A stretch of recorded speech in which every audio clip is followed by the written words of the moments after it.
Welcome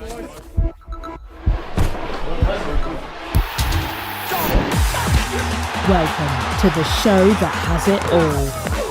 This is the Betfred Super League. What a game! Champions, challengers, newcomers, leagues faithful. Hold on tight. This is the Betfred Super League 2024.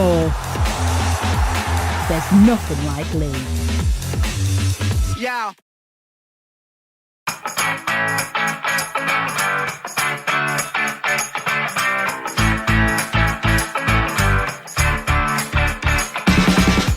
No!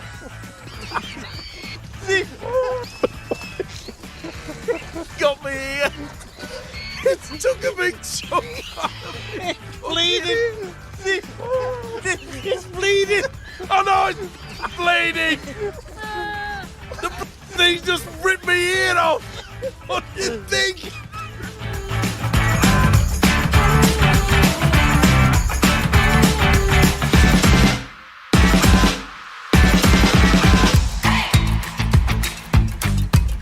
It's a very special edition of Eddie and Stevo, the podcast this week, here with the support of our pals at Betfred, of course, because for the first time in ages, Stevo and I sat around a table with some special friends from Sky Sports to discuss the Magic Weekend, refereeing, video referees, and who's going to get to Old Trafford and possibly win the Grand Final in October.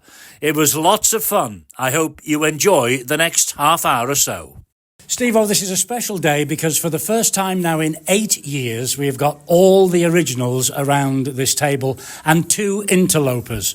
We've got Ian Proctor, who is the man who keeps the glue and everything else of the Super League show on Sky together, the brains of the operation. Of course. We've got Neville Smith, who was the original director, producer, boss.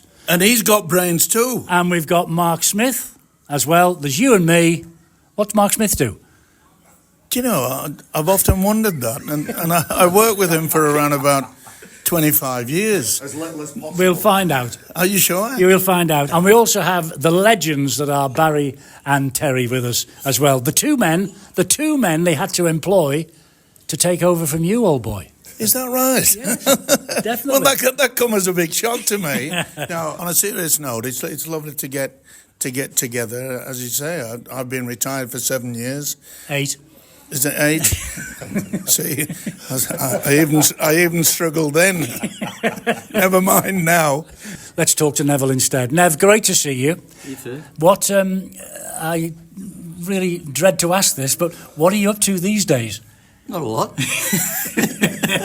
You watching Manly? Watching Manly right at the moment, just feeling like I've jumped into my TARDIS and catapulted back to 1994, just sitting down, watching or listening to you two talk about yourselves, having invited the rest of us in to do a podcast. I think this is my third attempt at a podcast. No doubt this one won't make the air either, but... Well, it might make the air because there are some very important people around you. And yes, Proctors is important. Proctors is around me. That's right. And Ian, it's great to see you because as we've all said, you are the nuts and bolts of the Sky Sports operation. How's it going this year? Is it a good season? It's a very tough season. It's 6 games a week. So it's like Magic Weekend every week. Can I just say because you do the biogs and you do all the info about every game that these lads all set out for the public. Yep, if you want to know, it's 360 players a week, biogs updated, previews, graphics, and then all the queries that I get from Stevo in. There you go. And 300. Do they use any of the stuff that you give them? I mean, I know you do the 2-line biographies for the bottom of the screen. Are they ever used? Smithy tries to get them in when he can, and then during the game I whisper to Barry and Terry some information that gets out, and that's the best way I can do it. What do you do, Mark? These two have pinched. What these two have pinched Stevo's gig. You've pinched Nev's gig. Exactly what is your role at Sky Sports Rugby League? So I now direct our coverage. This gentleman here, Neville, taught me everything I know, so I'm just carrying on his legacy. And you enjoying it? There's aspects I enjoy, there's aspects I don't enjoy, but most of the time I enjoy it. I like the people I work with. Does that include Terry and Barry? Of course. Some of the I miss Stevo. You're really. lying, son. Correct. Actually, that sounds like you and I at Old Trafford 2006. Yeah, we'll have a job and remember stitching them all up, Baz. We'll have a job. If I remember correctly, it was Nev, Eddie, we've got an offer from someone else. Have you? Can you show it to me? Yeah. We're offered. All right. Yeah, I do we feel threw the like switch. I've stumbled into an old people's home. Stevo keeps asking me, am I on holiday? Yeah. But it's nice to see everyone back together, and some of you have aged very gracefully. Keep up the shampoo, Ed, and some of you have aged very badly. He dyes his hair. I keep telling well, you he it's- dyes his hair. Whether it's shampoo or dye, it's blacker than everybody's put together. Absolutely, my suit. absolutely. Look, we've had the nonsense. Let's talk rugby league, which of course not many people do these days. The season that we've had and the magic weekend we've had recently. What do you think? Is it a good season? Are we developing? Is the game going well, Barry? Well, my glass is always half full, you know me. I think we've had some really tight games. We've had some really close contests. Magic. There were some great tries to admire. There was a bit of passion. But what we didn't have is we didn't have any close games. We didn't have any real tussles. Even the Wigan Saints derby let us down a little bit. But all in all, Magic Weekend, seeing fans together, celebrating, commiserating, it's always good. It is. I mean, the Magic Weekend is a great concept. It was brought in by Nigel Wood, and it should have been in May. It's now been shifted around the calendar. Is this the problem that we've got, that nobody knows exactly when anything is during the course of the rugby league season? I was a bit disappointed that after, when you have the wash up, and it's difficult sometimes at the end of the weekend because everyone's tired, everyone's spent a lot in terms of energy. But I was a bit disappointed we didn't use that to advertise where in the calendar the Magic Weekend would be in 25, and where in the country, whether it's Dublin or Paris that has been. Why didn't we announce it at the back end of the Magic Weekend when we had everybody's attention? Probably because at the moment they don't know, because And that's the point. Rodri Jones, who's from RL Commercial, the managing director, said it's in the system for next year, but we don't know when and we don't know where. And that's my point. Fair enough. I agree with Barry. I mean, the thing is that we've got this IMG situation, and quite frankly, we can't get any information whatsoever. It's so confusing. It is confusing, but eventually, one would hope, Terry, that the whole thing will become clear. Well, hopefully, it's just when that point is and when that announcement's going to be made. The Magic Weekend over the years, where have we seen it? We've been down to Wales, we've been up to Scotland, we've been Newcastle, Leeds, Liverpool, Manchester. I'm a big, huge fan of it. And I know that sometimes it's got its critics, but I love it. If you're a genuine fan, you go to games and you do a full Saturday, or you'll do a full Sunday, or you do both. I think it's really good because some players don't get the chance and opportunity to play on the big stage. And you talk to players who were at some of the clubs that don't make those grand finals and Challenge Cup finals, and they really do enjoy it and they embrace playing on the big stage because they don't experience atmospheres like that. Is it as big a stage as it could be? Well, it always could be bigger, obviously. It says, I think, well, Ian will tell us this, but was it the second lowest attendance for a Magic Weekend that we've had? Second lowest aggregate. We had the lowest crowd for a single day. But the point is, like Terry was saying, the teams that rise in this Magic Weekend, the teams with the best two records, Huddersfield and Castleford, are teams that never get to major finals or don't get to them very often. So they lift for the occasion. So it's good for them. That was always the beauty of it, wasn't it? The teams that didn't get to play in a final at an Old Trafford got to play on a major stage, and it always was, in my time, a spectacular. Not a spectacle. It was. But it was. My big criticism of it from day one was Elland Road. What makes that magic? The atmosphere in particular, I thought it was a bit of a strange atmosphere, the Wigan and Saints game, but the atmosphere for Leeds Warrington, it was amazing. It was brilliant. You talk to any player that's played in those games, especially in day one, they'll say how good it was as an event. So forget as fans, we're not in the middle of Newcastle where all the pubs, all the bars are outside. You go in there to play on a pitch and the players love it. The thing that surprises me is that when one game finishes, half the crowd go. And I'm thinking, hang on, I was born and wrapped around it, was there? yeah, but I was born and bred in Yorkshire, and we know what a quid is. We know how to earn a quid. Oh, you do. And I can't understand why you go see just your own team, and then when that goes, you finish. You get 3 games each day for the same price. And I'm thinking to myself, they're going elsewhere. Why would you want to do that? Well, the Hull fans were just deflated, weren't they? Got flogged by London, could be coming bottom of the table, so they went early. Then St Helens got a good hiding, they went early.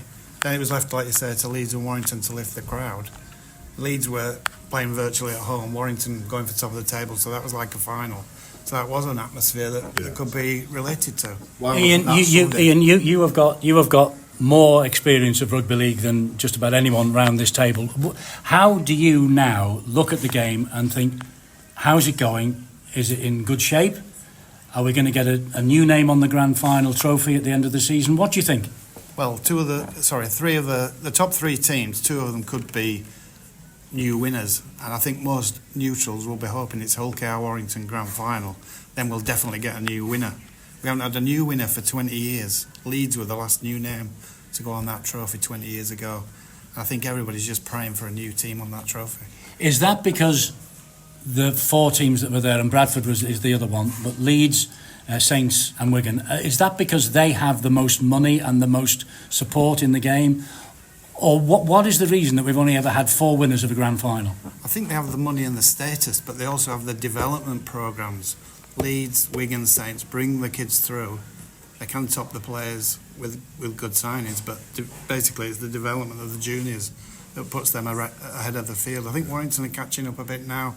The Hull KR and Hull clubs are trying. Hull KR would be a great story if they did it. When the Super League came in 1996, they were in the 3rd tier of rugby league. So if they came all that way and won it this year, it would be fantastic. Smithy, if Hull KR get to the grand final, if Warrington get to the grand final, you're the man pressing the buttons and calling the shots. What would it mean to you to see that and to know that it's new ground? I totally agree with everything Ian said. In fact, we had a conversation earlier, didn't we, Ian, about the sport needs a new winner. We're getting too much like the Premier League now. You know, Man City are now going for a 6th consecutive Premier League title. Are we now going to get where we're going to be winning that every year, or St Helens, and it's just going to be the same 3 teams, because we can't include Bradford, who are going to be winning it every year? The sport needs a new winner, and it needs 2 new teams at the final, so we do get that guaranteed winner. And how would it be if you're directing it and up comes a new winner and you've got a new name on that trophy? How would you feel as somebody in the truck for Sky Sports and showing that to the nation, showing that to the world? Well, Nev said to me once when I directed my first grand final, remember, Smithy, it's just a game of rugby league. The difference is it'll have a little bit of difference at the start and it'll get a trophy at the end, but it's still a game of rugby league. But I think the sport needs a new name on that trophy. Just a game of rugby league, Neville? I think I've been misquoted. There's never such a thing as just a game of rugby league, particularly not a grand final. But I think probably Mark was a bit nervous because I'd done 21 of them, and it was letting him in for his first go. I think I actually had to leave the company to make that happen. But no, never just game of rugby league. But one thing I would just like to counter the whole discussion with, and I'll ask Procas this, is whilst we know there's only been 4 names on the Super League trophy, which for the first 2 years was the first past the post, and from that point on, since 1998, it's been won by a grand final. How many names have been on top of the league leaders' shield? Well, if Hull KR win it this year, they'll be the 9th. Right, so there's 9. So that's a different record, and that's a different level of achievement. And I think the question then is, why can't those clubs, like the year Cass won it, the year that Huddersfield won it, why are they not able to kick on and sustain the pressure? And I think probably I'll answer my own question in my thoughts, is that the continued experience of St Helens, Leeds, Wigan, etc., being in grand finals gives them that to fall back on the big day. So it's not just a game of rugby league, it is a great day. It's a day that we, between us, as a group and as a company, invented, along with the sport, and it's an event that we grew. But so the thing here is, for those clubs who can make it to the pinnacle of the table, is to learn how to then play sustained cup football throughout the rest of the time. As you know, I'm a massive proponent fan of the grand final. It's what I grew up with, and I think it's the right way to decide the champions. But clubs need to know how to be consistent through the season and then play cup football for the next 4 weeks. And peak at the right time. Is this the year we might get a new name on that trophy, do you think? I think so, yeah. I've said history beckons for this Hull KR team, so the more games. So we cast our mind back a couple of weeks ago when they went to Warrington and won. It was a massive game. They beat Warrington. So big teams and big presence around Hull KR no longer hold a fear factor for them, but what they've got is the minute they get on the bus, the minute the team sheet drops in their opposition changing rooms, they're starting to worry teams. Not because they're a team of superstars, they're just a well-oiled machine that have a unified way of playing. They're looking after each other. There's a lot of tradesmen and there's a little bit of stardust sprinkled in there. I like watching Mikey Lewis play, although he's either side of that line of right and wrong, but I like watching him play. He's got the X factor and they've got a lot of unselfish players, and that's what each team that's highly successful has. Is this the season, Terry, where injuries, suspensions is going to play a part in who wins the grand final? Obviously, if you've got a healthy squad at the back end of the year and you're performing well, it benefits you. But I think that when you look at the likes of St Helens, I think on the Derby game when they played against Wigan at Magic, they had 8 of the frontline players missing. The whole spine was missing. I think opportunities are created then for some young players to come through and play in Super League. So I think the healthier squads normally are the ones who always get up to the playoffs and then get to the finals because they've got all the best players playing from 1 to 17. I'm with Baz that, like, your Hull KR, your Warrington just looks so much tougher this year. Like, mentally they look stronger, and that's probably a reflection of the coach, Sam Burgess. Did the pre-season with the lads and didn't ask them to do anything that he wouldn't do. Hull KR, Willie Peters has been like a breath of fresh air, hasn't he? Played over at Wigan early 2000s with him, and turned into a really good coach. Ruthless, by the way, and very honest with his players. But he's certainly getting a tune out of a lot of them players, isn't he? And even you think Hull KR are good this year, I think they're going to be even better next year. It might be discipline on the field though that wins it, Eddie. We saw, I think, nine sin bins over the weekend. So every time there's a tackle now, they're going to the video referee, then they're making a decision on whether they go on or off with the yellow card. That could be a massive influence on the playoff system this year. Well, in the opening 2 minutes of the Challenge Cup final, we got 2 yellow cards. And a lot of people said that ruined the Challenge Cup final as a spectacle, Stevo. It's always difficult to sort of say who's running the referees, who's controlling the referees, because they want coaching, and quite often the coaches are saying to them, you got to make sure that you stamp your authority. I remember in the olden days when I played, it was like whatever you played in a top game, the referee would just let you have a belt each other for 5 or 10 minutes, and it was quite obvious, especially at Wembley, where they got to a point whereby the first penalty given was sometimes 15 minutes into the game. So it's whether they want to change back. Everything wants to be changing, but there's one thing that we lack in our country for the game of rugby league: we don't have money. We've been left behind. You look at all the other sports. Well, I know this is a feature that we've talked about many times on this podcast, the fact that there isn't the money in the game that there should be. Referees always come in for a load of criticism, yellow cards, red cards, and the way the game is run. Neville, you're an ex-referee, aren't you? Many, many moons ago, but you are an ex-referee. Yes. But without you and without Ian Proctor whispering to me what was going on in my ear about rulings and whatever, what do you think currently of the standard of refereeing in the Super League? I think I'll give a serious answer. There's not a referee who runs on the field who doesn't love the sport. They genuinely give their all each and every time. They get accused of bias, they get accused of cheating, they get accused of incompetency. It's a tough job. It is, and I think even my friends here, Barry and Terry, would agree that it is the toughest job on the field. So I'm not sure I about don't the think toughest job on the field. It's a tough job. And Procker's made a great point. Sorry to interrupt, Nev. You're not the boss now. Get back in your box. So it's not the most important, but it has a bigger influence now than ever before, because there's such a small window for getting it wrong. So you can start with a tackle that just brushes a shoulder, ends up glancing somewhere it shouldn't, and before you know it, they're in the sin bin. So like you said, that Challenge Cup final, for me, all the wind, all the steam was taken out of it with those 2 early yellow cards. So you're right, it's a very difficult job and we need it to be done properly.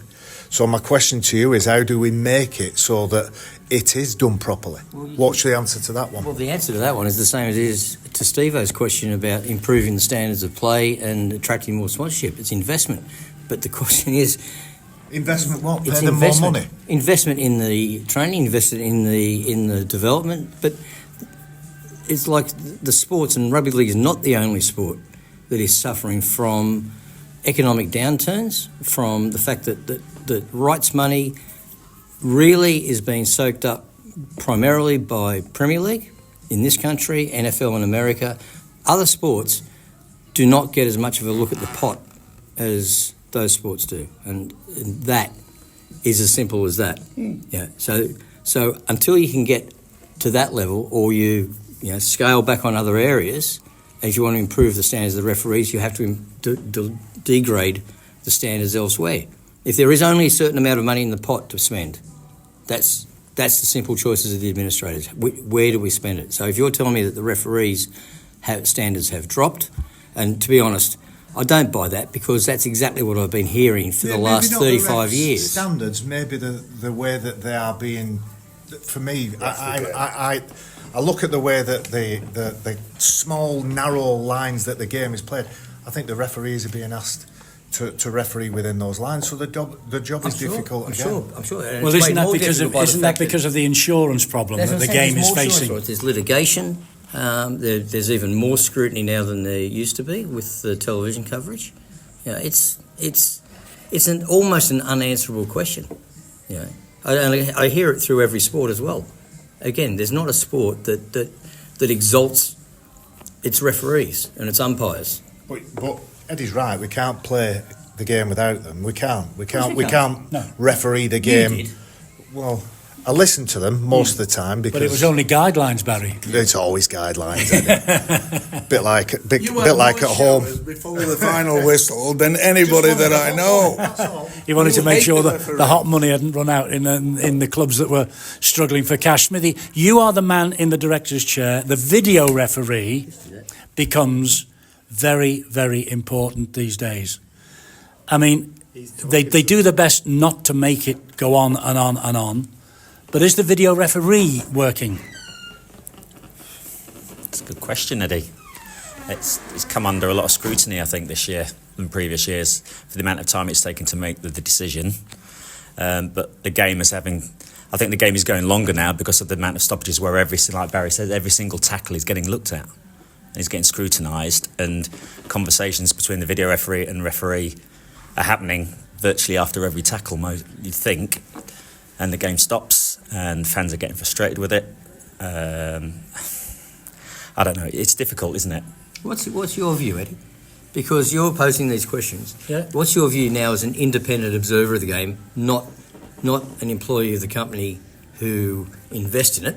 No. If I might be so bold. Yeah. So you can sit back and watch as you do as a subscriber to Sky Sports. Okay, I think that the video referee is important, massively important, that they get the decisions right. I'm not always sure that they do get the decisions right. I don't think that's Mark's problem because he's not got the right angle on the shots. I think they take a punt and they think, oh, no. The one thing I would say is, why do we always go up with a no try or a try decision off the field? Why don't you just leave it to the video referee to decide if there's any, as it used to be in the good old days? Yeah. You know, and I know it took something like 4 and 5 minutes at times. They did put a time limit on it at one stage. No, they didn't. Well, that was the general perception. There was never a time limit put on it because you couldn't put a time limit. You couldn't put a time limit in spite of one of our great colleagues, Rod. His calls for a time limit because a decision might be simply about the grounding or the foot on the line, but a decision might also encompass 3 or 4 stages of the try. Kick, offside, ball contest, coming down, did they knock on, did they not knock on? And then, of course, the video referee was never, at that time, in control of what angles they were looking at. They were offered the best angles that we could, but some angles, sometimes you have to work through the angles to find the one that has the most clarity. So you couldn't put... They tried to. If I remember rightly, they did try to. Never happened, Eddie. It never happened, I promise you. You told me it did. No, I didn't tell you it did. Eddie, that was one of those conversations, again, that you had with yourself, right? and then somehow put me into the middle of it in your head. So that never happened, right? Okay. There was never been a time limit. There was people saying there should be a time limit. That never happened. Eddie was the one saying it. Eddie was saying, he had the conversation. Eddie had a conversation with Eddie about a time limit. He had a conversation with Rostad. No, I had no Anyway, idea. so there's never a time limit. The point is that obviously you try and work through the process as quickly as possible, because don't want people standing around the hole. If I'm honest, I think that the multiple screens that we see on the television screen at home now add to the confusion, personally, but that's only a personal view. Ian, you've watched this game for years and years and years. Stevo You saw Steve. You're the only one round this table that saw Stevo play. Okay, that's how long you've been. Play. Yeah, not often. In Australia. Yeah. So, When I was little. what do you think of the way the game is progressing in 2024? Well, I spoke with Barry at the weekend, and he made a good point that if you get 2 sin bins in the first 10, 11 minutes, it sets the whole tone for the match. Players are gun shy about going in for certain tackles, so it changes the course of the game, changes the way the game's played. I think that's a concern for everybody. And I think in Neville's day, it was just for the tries, more or less. That we weren't having video referees giving decisions on discipline, were we? They developed. We did, but that was Not to the 2019. degree now where It developed there's a shot into that. and they're taking... It was initially introduced purely to judge try scoring situations. Yeah. Then the drop goal, was added to it. Without nets. Then Bob Connolly one day conjured up a ruling that he asked to go back 3 tackles. You know, we had 3 plays back. I can remember that. We were at Knowsley Road, and I'm in the truck going, "What does he want?" And he said, 3 plays back. There was possibly a knock on in the middle, and I'm sending VT. Anyway, I met with the Rugby League the day after and said, we can't do that. So from that point forward, it has always only ever been from the moment the ball has been put back into play from the play of the ball. So if anyone is listening to this, Stevo, and they want to know who is the problem in Rugby League having introduced the video referee, he's sitting at this table. His name is Neville Smith. Well, I think we can all sort of say to ourselves that, like Baz says that in many times when he was playing, it wouldn't last more than 10 minutes on the field of play, because it's got to... because of fitness or getting sent off? Both. But what people now are realising is that I don't want my little Johnny to play rugby league, and it's slowly but surely has got to a point where we have to be careful. We have to make sure that, you can't go over head-eye tackles or whatever, and we've got to do something about it. We have, and I think Barry wants to just come back on that a moment or two, presumably about the fact he wouldn't lasted 10 minutes about your fitness. No, he's quite correct there. But I'm glad I played in my era. But just to the point that Stevo made about the mother or the father saying, I'm worried about my little Johnny. If that's how you feel, then rugby league's not for you. It's not for everybody. It's a very tough sport. It's a sport that you have to be committed. You may well get some kind of damage to your body. That's fairly certain. Minimal stuff, and we're learning all the time. The game is safer now than it's ever been. We've made some massive strides forward. God, in Stevo's era, they were getting knocked out left, right and centre, and in between where it was in the 70s to where it is now. We were in, Tez and myself, and it was a little bit of that, but I think we had the best of it. I'm probably biased, but I think we had the best of the times. But my point being is, if you're worried about getting injured in this game, then this game isn't for you. Don't play it, but that doesn't stop you watching it. It doesn't stop you admiring what's going on the field, the toughness, the gladiatorial sport, the resilience, the way that players can go through that. And I'm doing air quotes here, pain barrier, because there is pain in the game. mentally, physically, emotionally. You've got to go through that. And we love to watch it. We love to admire it. What we can't do is water the game down to the point where it's unrecognisable. I've said it for years, I've not said it for a while, but we need to embrace the beautiful brutality of our game. Find out what it is that everybody wants to watch. Give them that, make it as safe as possible, and let's watch it and admire it. I think that is a topic that we could talk about forevermore. We're just about out of time. I just want to go round the table and ask each of you, and I don't know where to start with this because it'll be dropped on you right away. Who is going to win the grand final in 2024? Is it going to be our year at Warrington, or is somebody else going to lift the trophy at Old Trafford on October the 12th? Terry? I would genuinely like to see Warrington or Hull KR battle it out at Old Trafford. And the winner would be? I'm going to go with Warrington. Ian Proctor? My heart says Hull KR or Warrington. My head says Wigan.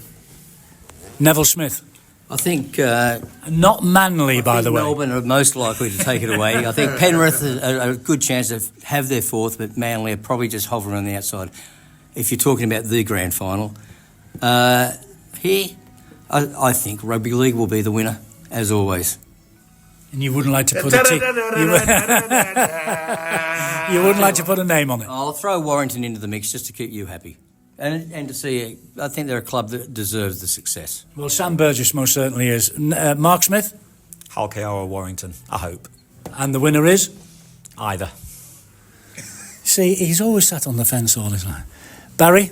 Hull KR to win the grand final. Mikey Lewis, Steve Prescott, man of steel. There's bold predictions. What about you, Eddie? And me, well, I've said it. In Warrington, where I live, they say it's our year. They say that every year, though. They say that every year. The Guru has not given his team yet. Have you? I made my selection 3 weeks ago, saying that as far as I'm concerned, there's only one team that has the all-round class, and that's Wigan. They've been hit with injuries. If the injuries come back a lot quicker than what they do, I think that they are the best equipped team in Super League. So I'm going to go for Wigan. Okay, lads, it's been fantastic to see you all. First time, as I say, in 8 years, we've all sat around the table. We've all talked about the greatest game of all. Stevo, I think we should thank Terry O'Connor, Ian Proctor, Neville Smith, his son Mark, and also and also Barry McDermott. Fellas, thank you very much indeed.